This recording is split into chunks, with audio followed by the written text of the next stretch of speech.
بسم الله الرحمن الرحيم.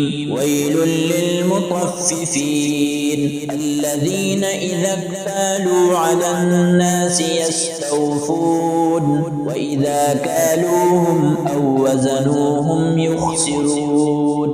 ألا يظن أولئك أنهم مبعوثون ليوم عظيم يوم يقوم الناس لرب العالمين. كلا إن كتاب الفجار لفي سجين وما أدراك ما سجين كتاب مرقوم.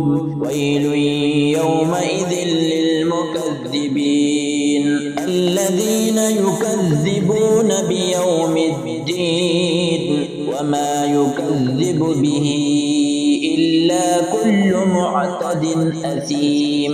إذا تتلى عليه آياتنا قال أساطير الأولين. كلا بل ران على قلوبهم ما كانوا يكسبون. كلا إنهم عن ربهم يومئذ لمحجوبون. ثم إنهم لصال الجحيم. ثم يقال هذا الذي كنتم به تكذبون. كلا إن كتاب الأبرار لفي عليين وما أدراك ما عليون كتاب مرقوم يشهده المقربون.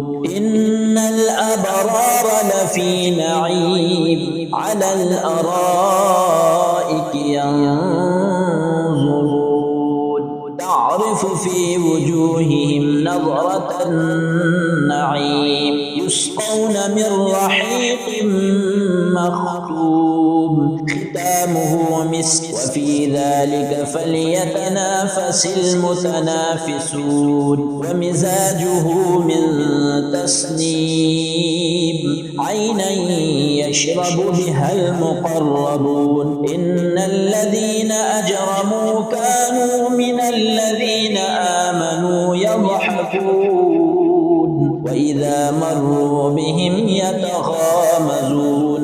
وإذا انقلبوا إلى أهلهم انقلبوا فكهين. وإذا رأوهم قالوا إن هؤلاء لضالون وما أرسلوا عليهم حافظين. فاليوم الذين آمنوا من الكفار يضحكون على الأرائك ينظرون هل ثوب الكفار ما كانوا يفعلون. صدق الله العظيم.